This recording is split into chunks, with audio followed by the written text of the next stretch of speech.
성경에서 말하는 축복에는요, 크게 두 가지가 있습니다. 한 가지는 하나님을 믿건 믿지 않건 교회에 나오든 안 나오든 누구에게나 아무런 조건을 갖추지 않아도 하나님께서 그저 크신 은혜로 무조건적으로 거저주시는 축복이 있습니다. 다른 한 가지는 특별한 조건을 갖춘 특정 대상들에게 제한적으로 주어지는 조건적 축복이 있습니다. 그런데 정말 귀한 것들, 정말 값진 것들은 무조건적인 축복입니다. 하나님께서 진짜 축복은 다 우리들에게 거저 주셨어요. 예를 들어서 우리 인간이 살아가는데 절대적으로 필요한 게 있죠. 산소, 수소, 질소. 여러분들이 열심히 노력해서 연구해서 만든 공기를 가지고 다니면서 호흡하면서 살아가시는 분. 그냥 공짜로 받으셨죠? 달과 태양, 산과 들과 강과 바다. 여기서 조금 더 나아가서 우리들에게 주어진 생명, 구원, 천국, 하나님의 절대적인 은혜로 아무런 조건 없이 거저 허락하신 축복이에요. 그런데 사람들은요, 모두가 다 함께 얼마든지 누릴 수 있는 반드시 있어야 할 꼭 필요한 그런 무조건적인 축복에는 별로 관심이 없어요. 다 받으니까. 나한테만 주어지는 한시적이고 조건적인 축복에 관심이 쏠려 있습니다. 심지어는 하나님께서 값없이 은혜로 무조건 주시는 축복까지도 돈이나 학벌이나 계급이나 권세나 명예 이런 조건적인 축복으로 계산하고 환산해서 자기들만 차지하려고 계속 시도해 왔죠. 그게 인류 역사의 비극입니다.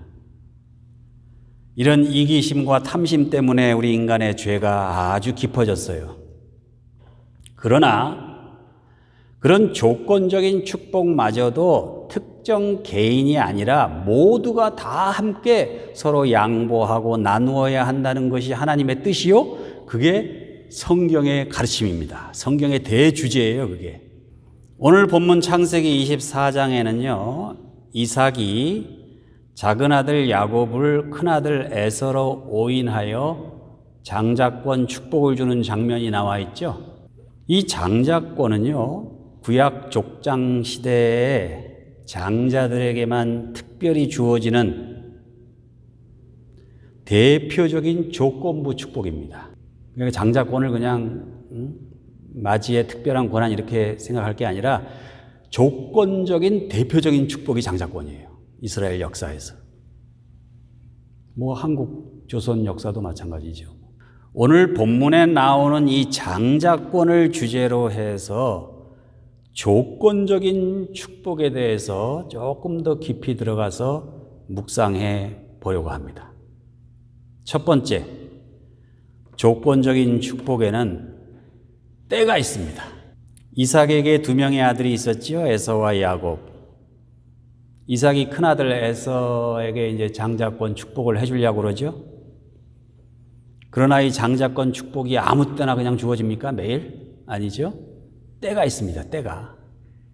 2절에 보니까 이삭이 이르되 내가 이제 늙어 어느 날 죽을는지 알지 못하니 내가 즐기는 별미를 만들어 내게로 가져와서 먹게 하여 내가 죽기 전에 내 마음껏 내게 축복하게 하라. 이삭이 죽기 전 어떤 시점에 이제 늙어 어느 날 죽을는지 알지 못하니 요때 주어지는 게 조건적 축복입니다. 아버지 이삭이 이제 죽기 전에 큰아들 에서에게 조건적인 축복, 이 장자권을 지금 주려고 하는 거예요. 조건적 축복에는 때가 있습니다. 하나님의 절대적으로 주시는 은혜는요, 그러니까 무조건적인 축복에는 때가 없어요.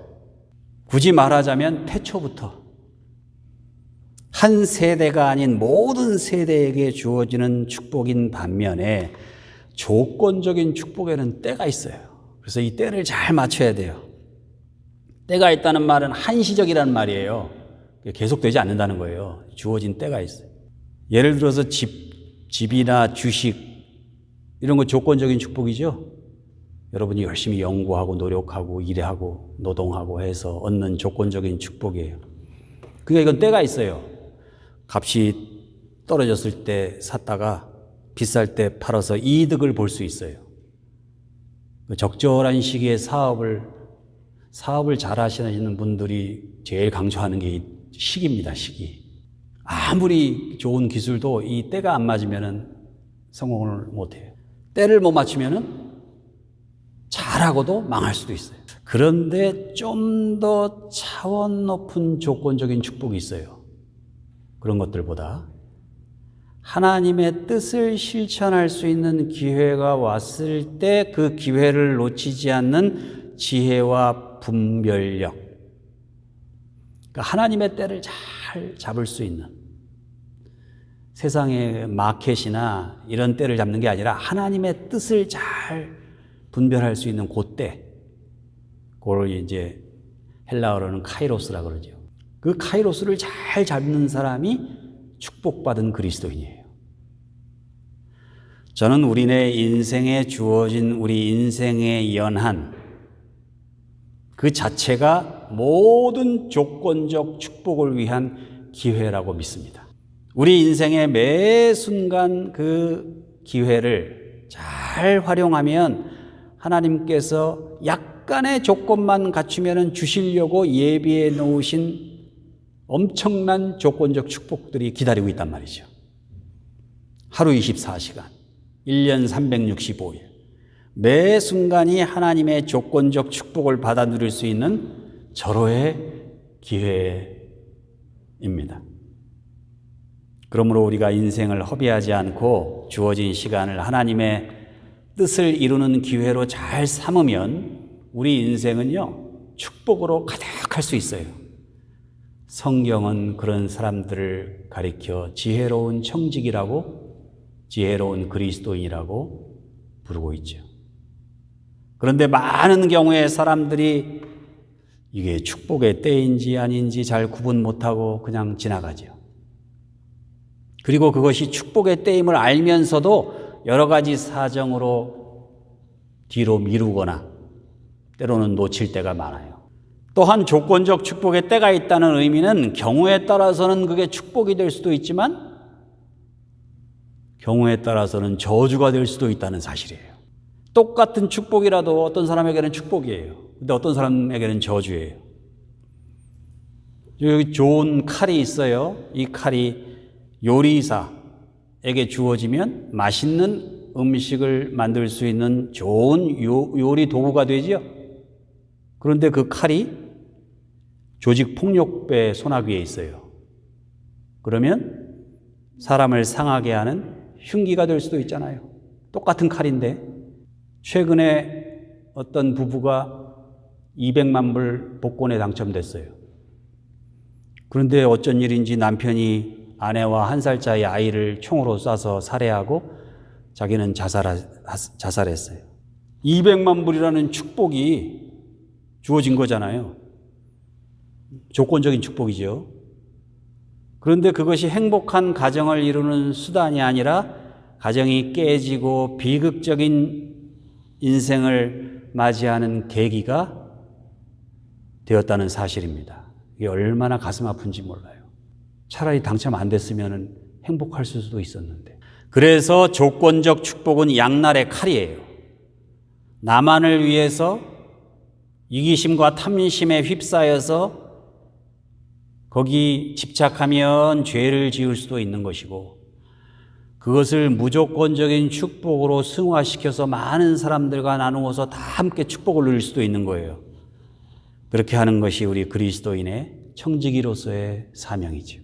이 땅에 사는 동안 때를 잘 분별해서 놓치지 말고 하나님께서 우리들에게 주신 조건적 축복을 받아 참되고 착한 일에 사용하심으로써 그것을 무조건적인 축복으로 업그레이드 시킬 수 있는 여러분과 저가 되시기를 주님의 이름으로 축원합니다. 두 번째, 조건적 축복을 위해서는 대가를 치러야 돼요. 장자권이라는 축복을 받기 위해서 에서가 어떻게 했어요?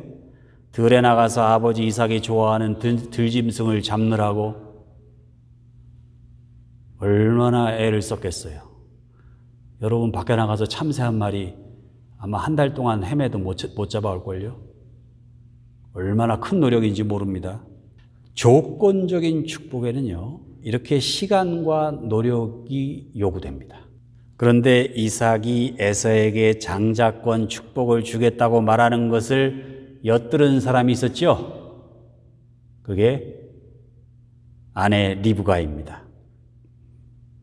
근데 리브가는 에서보다는 집안일도 잘 도와주고 설거지도 잘해주고 요리할 때도 도와주고 엄마 편만 들어주고 하는 야곱이 장자권의 축복을 받기를 원했어요.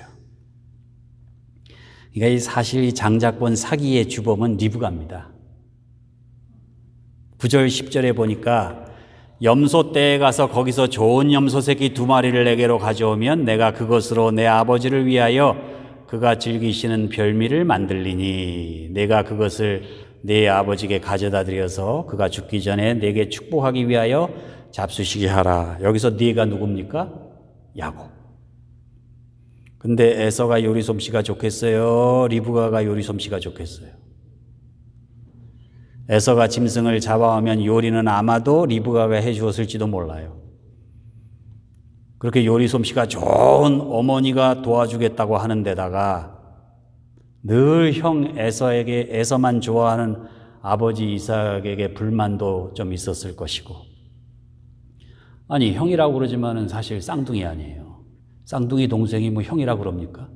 그동안 억눌려 지내다가 이번 기회에 내가 형을 한번 이겨보고 싶었겠죠. 어머니의 도움, 형 에서에 대한 경쟁심, 아버지 이삭에 대한 반항심. 이걸 현대 심리학에서 뭐라고 그래요? 제이콥 신드롬이라고 부릅니다. 여기에 사로잡혀서 야곱은 어머니 리브가하고 작당해서 형의 장자권을 빼앗기로 결심하지요. 그런데 이 장자권이라는 조건부 축복을 얻기 위해서는 거기에 합당한 노력을 하고 대가를 치러야 돼요. 이삭이 이르되 내 아들이 사냥한 고기를 먹고 내 마음껏 내게 축복하리라. 야곱이 그에게로 가져가매 그가 먹고 또 포도주를 가져가매 그가 마시고 그의 아버지 이삭이 그에게 이르되 내 아들아 가까이 와서 내게 입맞추라. 야곱이 노력을 많이 합니다. 염소도 잡고 또 어머니 리브가가 요리도 하고 잘 익은 포도주도 가져다 드리고 털이 많은 에서 흉내를 내려고 에서의 옷을 입고 염소 가죽으로 변장도 하고 얼마나 사기치려고 노력을 했는지 몰라요. 여러분 조건부 축복을 얻으려면 이렇게 노력해야 됩니다. 야곱의 경우에는 그 조건적 축복을 얻기 위해서 형과 아버지를 속이는 그런 어이없는 노력까지 하게 되지요. 여러분, 지식을 얻으려면 공부 열심히 해야 되죠. 건강을 지키려면 열심히 운동하고 내 몸에 맞는 내 체질에 맞는 음식을 가려 먹어야 되죠. 옛날에는 편식하면 안 된다고 그랬는데 요새는 편식해야 건강해져요. 시대가 달라져서. 돈을 벌려면요, 부지런히 노력하고 연구하고 인맥도 쌓고 조건부 축복은 대가를 요구합니다. 야곱의 경우에는 장자권을 얻는 대신에 형을 속인 대가로 외삼촌 라반의 집으로 피신해서 거기 오랜 세월 20년가량 정말 고독하고 험악한 인생을 살아야 했지요. 조건부 축복을 누리기 위해서 야곱이 치러야 할 대가였습니다. 여기서 이제 성 어거스틴을 비롯해서 중세 교부들은 본문이 말하는 별미를 예수님의 몸, 포도주는 예수님의 피, 별미와 포도주를 가져다 드린 것은 예수님의 십자가의 복음, 이삭에게 입맞추는 행위는 하나님께 예배드리는 행위, 이렇게 이해하고 해석했는데 저는 거기까지는 너무 추상적인 해석이라고 개인적으로 생각하지요. 어쨌든 이 장자권을 얻기 위해 야곱은 많은 노력을 했습니다. 그리고 많은 것을 일정 부분 포기해야 했어요. 결국 그런 노력의 대가로 야곱은 아버지 이삭으로부터 장자권의 축복을 받게 됩니다. 28절 보니까 하나님은 하늘의 이슬과 땅의 기름짐이며 풍성한 곡식과 포도주를 내게 주시기를 원하노라. 만민이 너를 섬기고 열국이 내게 굴복하리니 내가 형제들의 주가 되고 내 어머니의 아들들이 내게 굴복하며 너를 저주하는 자는 저주를 받고 너를 축복하는 자는 복을 받기를 원하노라. 비록 장자권이라는 이 조건부 축복 때문에 야곱의 인생이 많이 꼬이기도 했습니다마는 그러나 결국 믿음의 조상 아브라함의 계보를 잇게 되죠. 야곱이. 그리고 이스라엘 12지파의 조상이 되고 때로 더 중요한 것을 얻기 위해서라면 마땅히 치러야 할 대가를 치르고 덜 중요한 것을 포기하고 희생할 줄 아는 그런 지혜로운 성도님들 되시기를 우리 주님의 이름으로 축원합니다. 마지막으로 세 번째, 때를 놓치고 노력하고 대가를 치르지 않으면 자투리 축복만 남는다는 사실입니다. 이삭은 에서에게 장자권 축복을 주고 싶었는데 에서는 기회를 놓쳤어요. 그리고 제대로 조건을 갖추지 못했어요. 그래서 장자권을 놓쳤어요. 여러분, 우리가 조건적인 축복을 받지 못하는 이유, 게을러서 때를 놓치거나 때를 만났어도 마땅히 해야 할 노력을 하지 않거나 마땅히 치러야 할 대가를 치르지 않거나, 자, 그러면 어떻게 돼요? 이제 짜투리 축복만 남습니다. 오늘 본문에 그렇게 기회를 놓치고 자격과 조건이 미달되어 아버지 이삭의 축복을 놓쳐버린 에서 너무 억울하고 분해서 엉엉 우는 장면이 나오죠.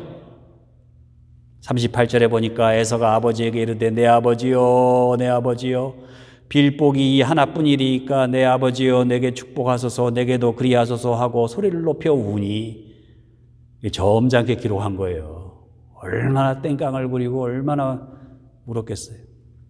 우리 인생에도 그렇게 수많은 축복의 기회가 있었지요. 그런데 우리가 그 때를 분별하지 못해서 그냥 지나갔죠. 지나고 보니까 그게 엄청난 조건적 축복의 기회였어요. 합당한 조건을 갖추지 못해서 놓쳐버린 축복이 얼마나 많습니까?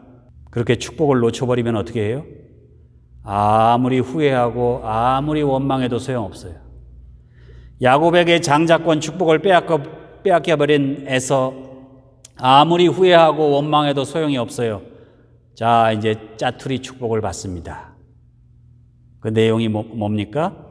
39절에서 40절.